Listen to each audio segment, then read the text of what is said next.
So it's 4 o'clock. You know what time it is. It's time for somebody that I know, somebody that I trust and like, and that has been in my world to tell us something good. And today we go way back to my to high school, Hollywood Hills, to grab a friend who has been a leader in the telecom space. We did business together when I was in telecom. He has risen to amazing heights that he's going to tell you about. He's smart. He's great. He's got a lot to offer.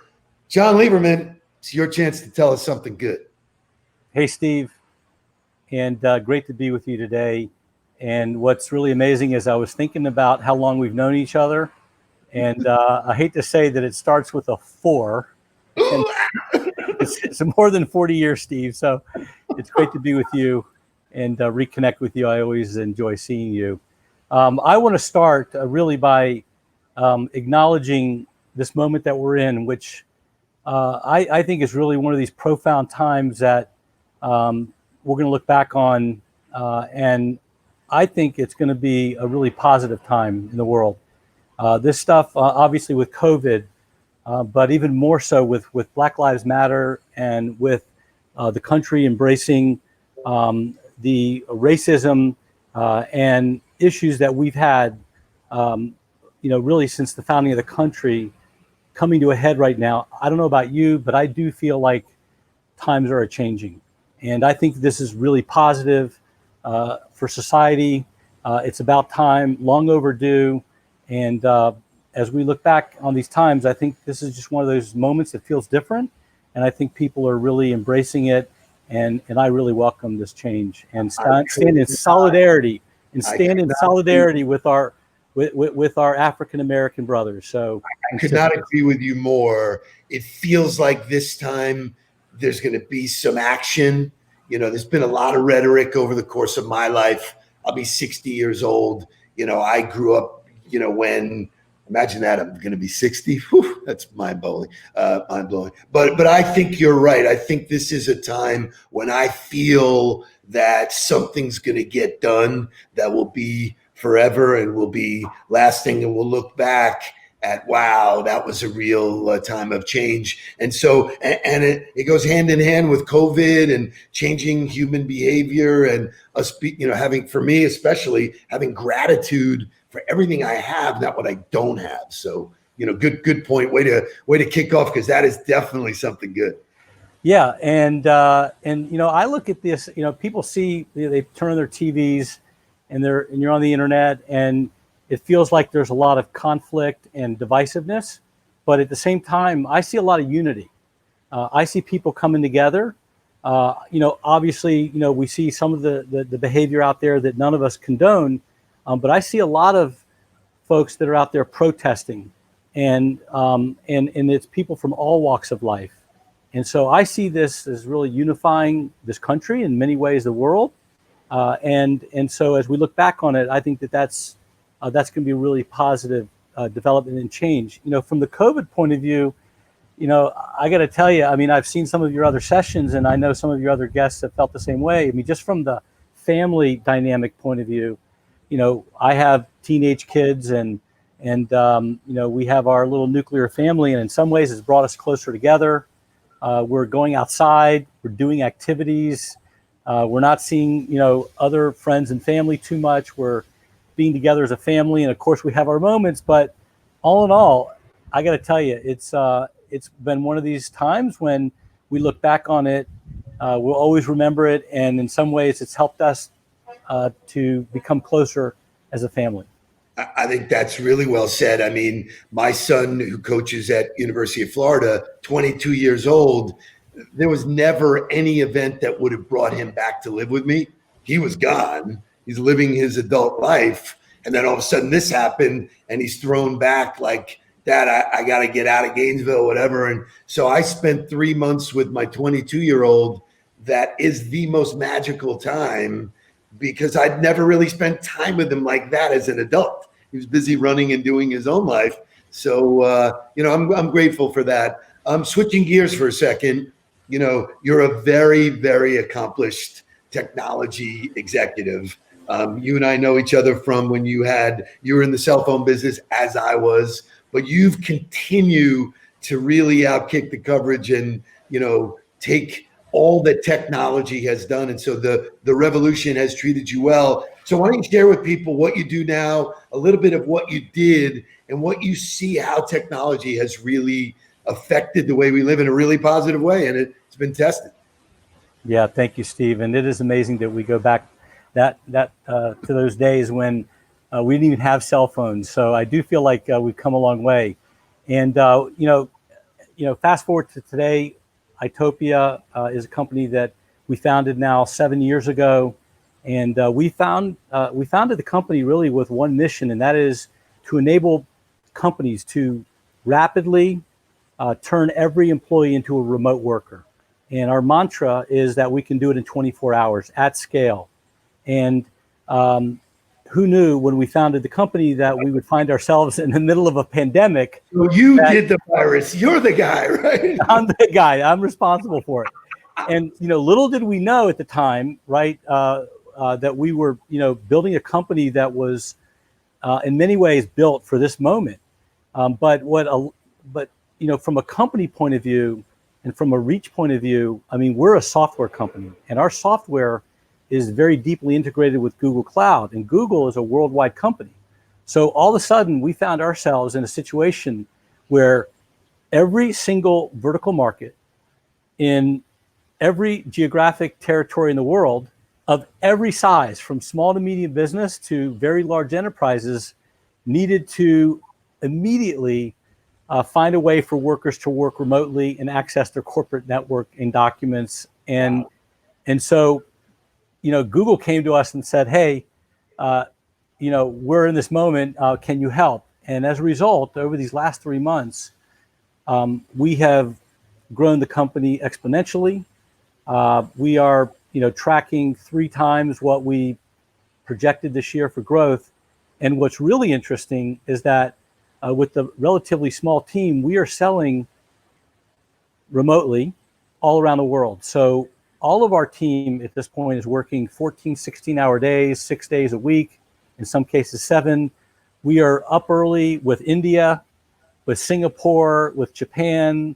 We're up late at night, with New Zealand and, other countries. And then all throughout the day, we're working with companies all around the world that are trying to find a solution to help their workers work remotely. So it's a pretty interesting time for us. So it's fascinating because, and I understand that when you built it, there were some companies that were looking to go remote, but certainly there's no business strategy that ever said everybody on the planet needs to be remote. Right.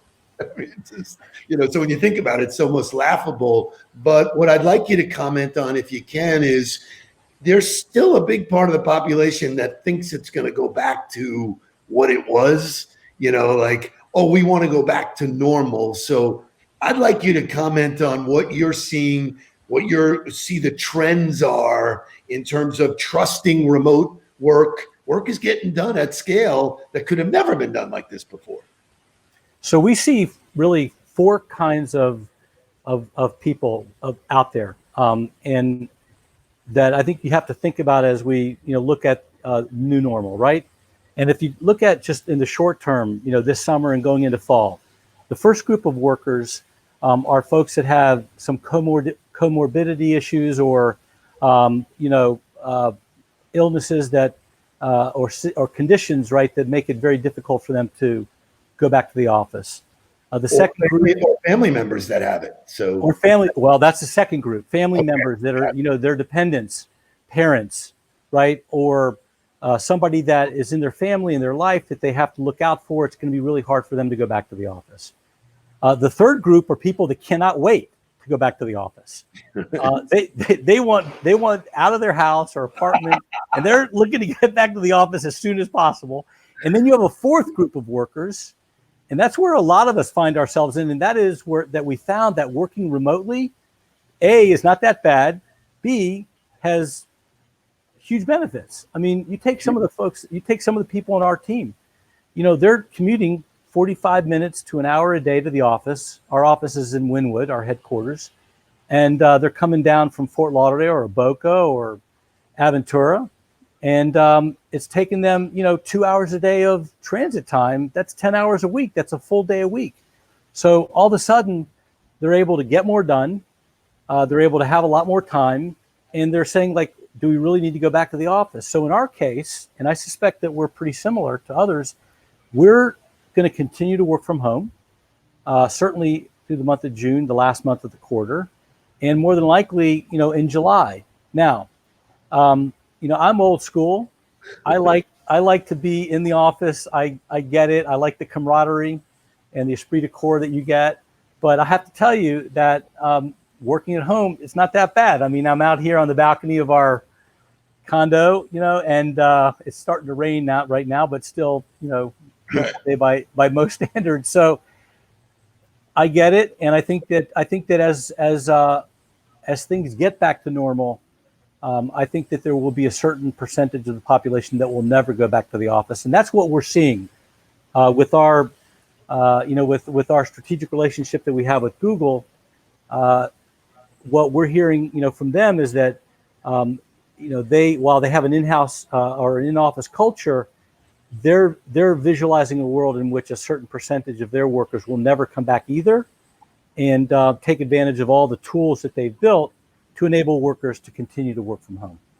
It's so interesting because for the last couple of years, we've been preaching / teaching our clients how to conduct and build relationships virtually.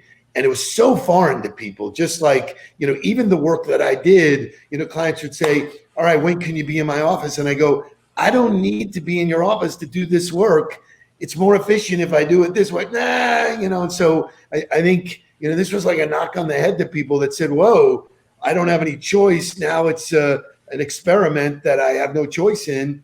And they've seen happier people. I think from a personal standpoint, I'm reaching out to people I haven't spoken to in years and doing this kind of thing where it's like, wow, man, great catching up. Saw your face. I gotta, that I'm not that thrilled going out anymore. I mean, right. Though I can, like, I don't need to go to a restaurant to be pushed around. And, so I think the experience is going to change in every walk of life, specifically, the advantages of being, remote with telecommunications.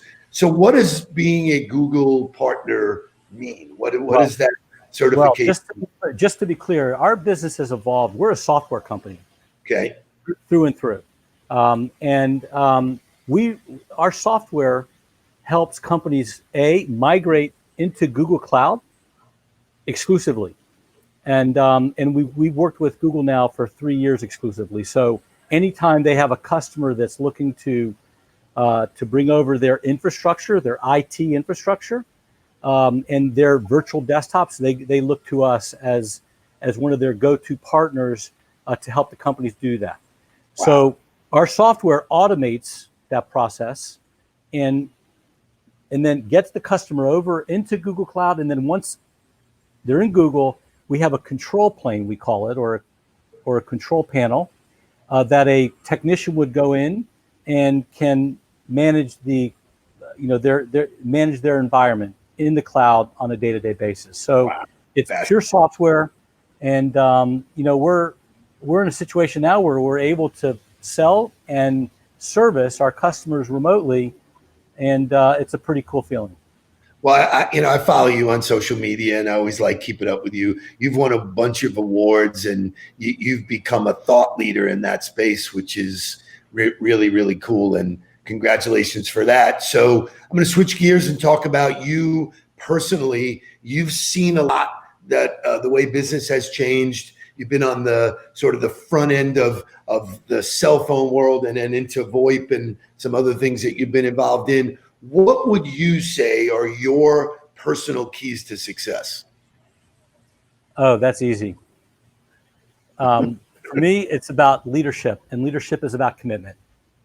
And those that know me know that my commitment level is really my key to success.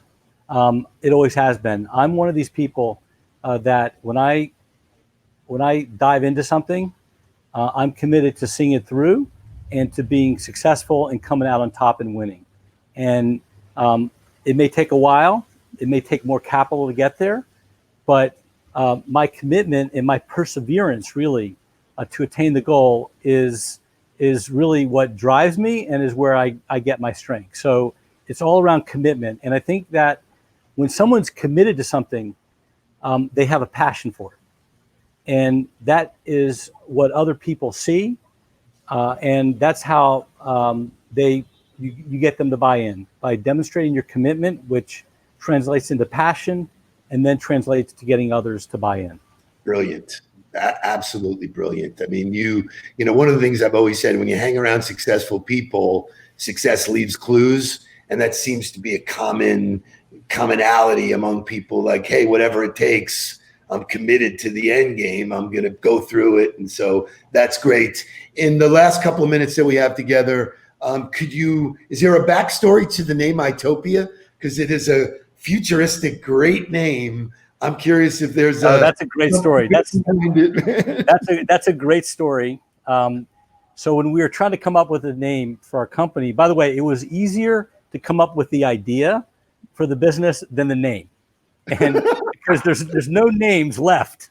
So there's nothing left. So we had a few names that we were working names that ultimately we hated and we wanted to get rid of. And then everybody that tries to come up with a name, you want to find out if you can get the domain, right?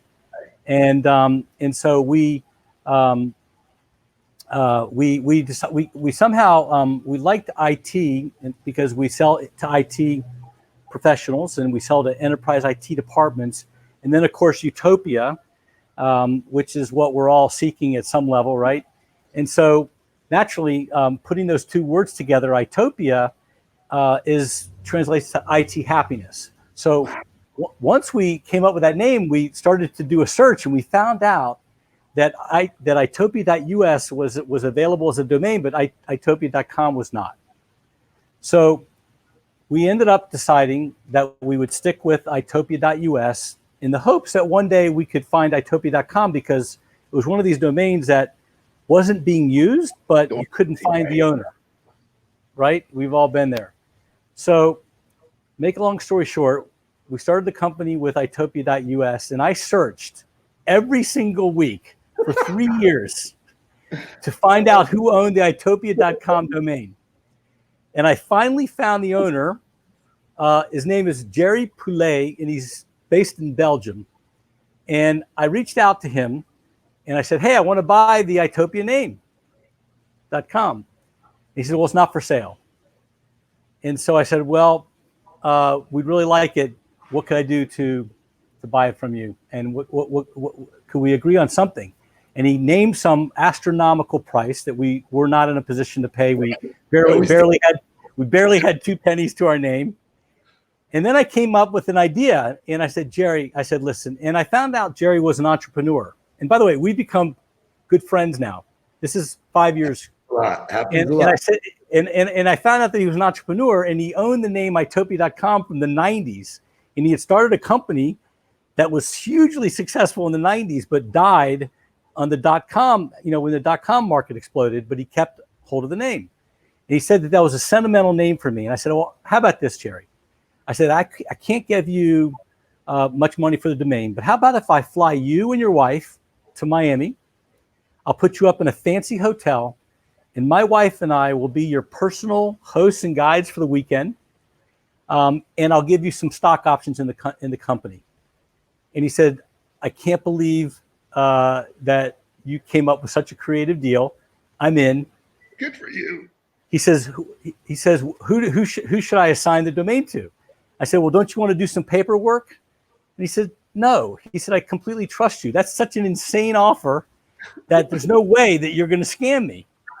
So 5 minutes later, I get the notification that he assigned the domain to me and to our company. And we sent him tickets. He came in. We took him and his wife for the weekend. And they were amazing, and we became fast friends. And that's how we got itopia.com, the domain, and that's how the name started. So glad I asked. I mean, that's the I haven't told that story in a long time, but it's it was a great story that for us it shows you that sometimes it's not about the money. It's mostly not about the money. about the money. You're right. It's never about the money. Never about you know, and it was really I appealed to his sentimentality and his entrepreneurship, and he knew that we were, I was just another entrepreneur, trying to build a business. And now his stock is worth something. So and now he's got it, and now he's making much more money than he would have made otherwise. So win-win for everybody. I love it. We had a similar case. I tried to buy ontheball.com, and it was owned by a trailer hitch company who was like a small company. And they said, this is our whole business. We sell trailer hitches. That's On the Ball. We can't give it up, man. That's, it was like, so I tried every which way to buy it, but I couldn't. Anyway, spending time with you is a delight. I'm so proud and excited that you're doing well. I will post all your information. So anybody who's looking to move their stuff to remote, is there any one category better than another? I would say that we work along most vertical markets, but with a particular emphasis on financial services, healthcare, public sector, manufacturing, and retail. Love it. Love it. I will be referring tons of business to you. I look forward to continually watching you grow. Say hello to your family. Enjoy Miami. And thanks for telling us something good, brother. All right. Thanks, Steve. Be good. Enjoy. Okay. Bye-bye.